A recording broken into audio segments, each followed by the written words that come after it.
You know what? When I think about Robby Starbuck, this is the clip I wanted to bring him in on.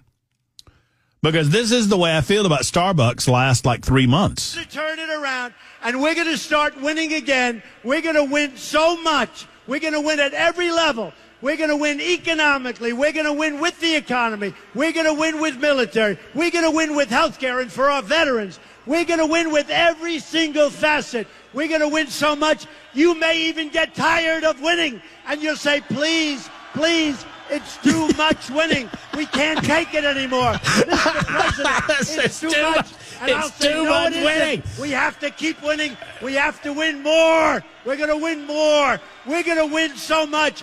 There's Donald Trump. There's so much winning. Robby, I feel like that clip was made for you. There's so much winning. Robby Starbuck joins us on the show. What's up, Robby?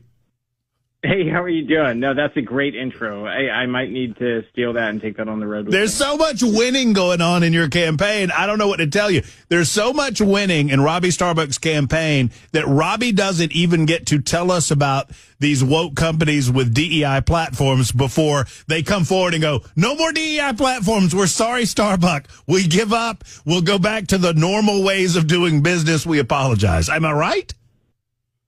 Yeah, you're right. I mean, I think it's gotten to the point where they've watched 3 huge companies go through long, sustained campaigns and then some smaller campaigns, and they've seen, like, I'm a dog with a bone. I'm not going to stop. If I pick your company, I'm going to keep going, and you better bet I have the material to keep going for a very long time.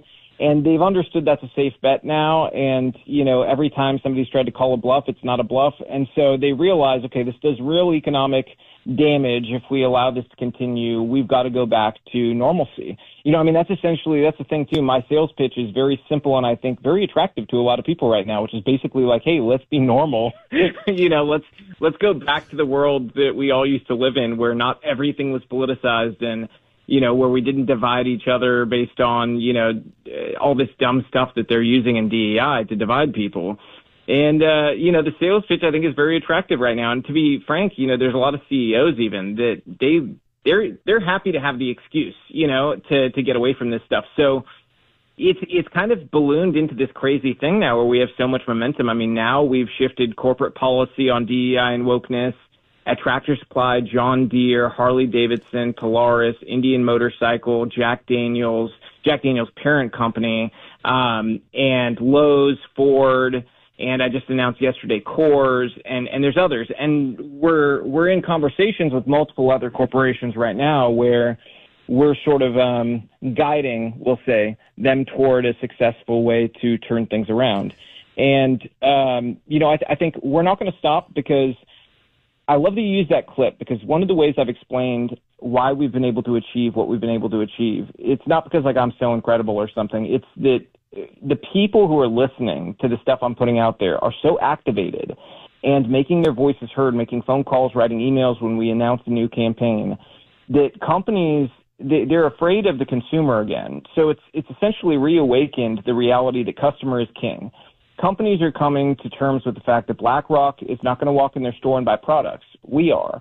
And so they've got to answer to us, at least on some level. And this is where we make our stand, that, you know, we're not asking them to donate to Republican causes. We're asking them to just stay out of politics and divisive issues, period. Mm-hmm. And I think that is, you know, going to become the norm in corporate America. Whether we're talking Ford, Lowe's, Harley, John Deere, Tractor Supply, some of your other successes, and the most recent Coors, Molson, when did all of these DEI programs at these large corporations start? Was it in the aftermath of the summer of 2020?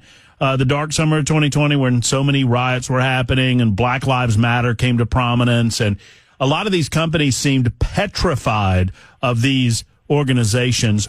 They shouldn't have been, but they seemed it. Was that when some of this stuff started, Robby, or was it before that?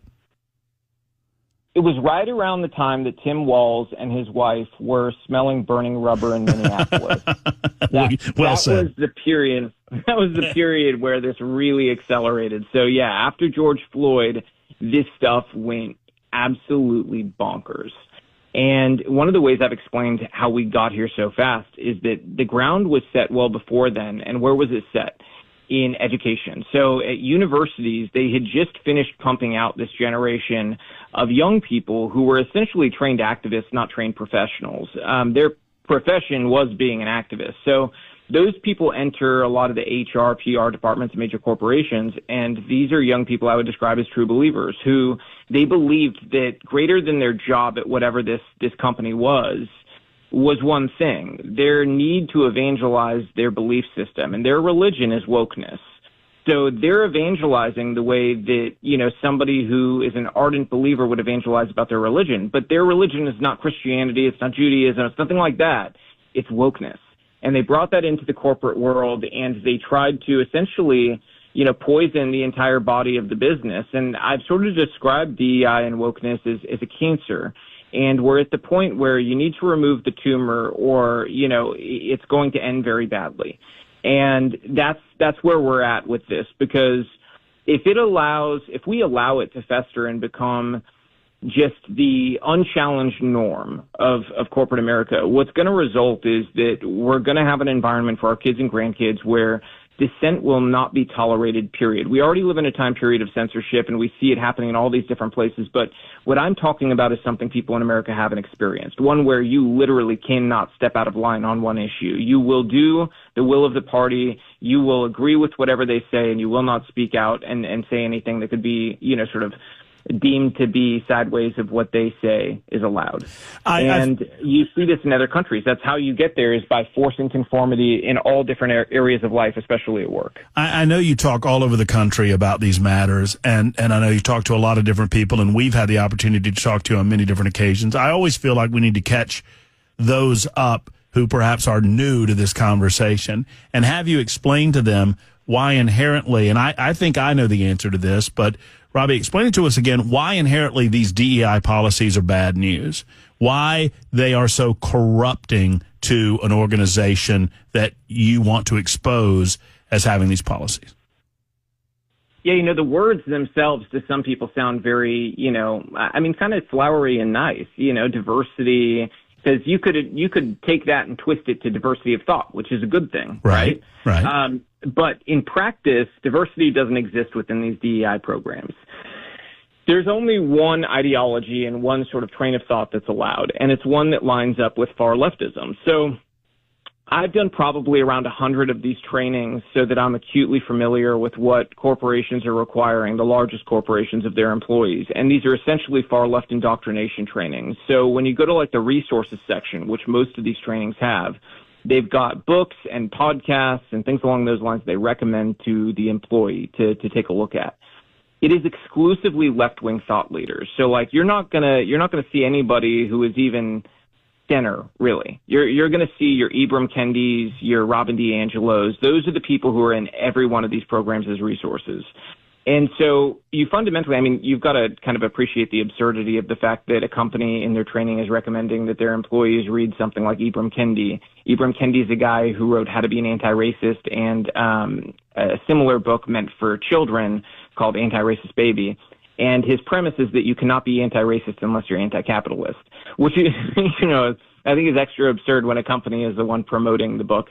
But beside the point, the entire training program that they do with these is nakedly partisan, and it's explicitly opposed to anybody who sort of steps out of line. And so the problem is, on top of that, you've got companies with large conservative employee bases like John Deere who made DEI a metric for your performance bonuses and ability to go up in the workplace, rise up the corporate ladder. So the more you engage with DEI, the better you do on this performance thing. And it is the only behavioral metric that they use for that purpose. So you must engage if you want to advance in any way, essentially. So if you do that, what does that look like? Well, then you've got the offshoots of DEI that come through the equity piece, which is something like the ERG groups. In most big companies today, you've got an LGBTQ plus, say that 10 times fast, ERG group. And those ERG groups require many different things of the company, like supporting pride events, where oftentimes you'll find adults simulating sex acts in front of children. Obviously, things the majority of customers would find inappropriate. And then you've got things like requiring those ally trainings or ally pledges So at John Deere, for instance, they had an ally pledge where employees were asked to sign it, and it was viewable who signed it, who did not. So, you're put in this position where if you're fundamentally opposed to it for a religious reason or for whatever reason, to say you're allying with the trans agenda for, children, that, you're essentially going to be marked as a pariah among certain circles at work. So all this is doing is achieving the goal of dividing us. And the more we're divided on race, sexual orientation, so on and so forth, the more people experience division throughout their entire life. And so my argument has been, let's go back to when things were more normal. And that was a time where we didn't politicize every single element of our lives. So how about we just let work be work again? People go to work, they do their job, provide a great thing, provide great service, and that's that. And I think we've found executives increasingly receptive to that message because they understand the ramifications of not being, sort of receptive to it. A couple of things in the 2 or 3 minutes that we have left. So you started, I think this effort started with Tractor Supply, if I'm not mistaken. Since then, we've had John Deere, Harley-Davidson, Lowe's, Ford, Molson Coors, the latest. I might be missing some. Has there been any company, and this shows the power of exposing this nonsense and the power of the people behind you, Robby, and I include myself in that number, because I don't think you've had a miss yet. I don't think there's been a company that you've approached, that you've exposed, that said, hey, you go pound sand, Starbuck, we're going to do things our way. Have you? No, we have 100% strike rate, 100%, no exceptions, and I don't believe there will be exceptions. Because of the power of the people, right? Yeah, it's all about how you do this. And I've explained very clearly, some major media outlets, they were like, they're all afraid of you. They're not afraid of me. They're afraid of the people behind me. I'm just a megaphone. It's kind of like Trump in that respect.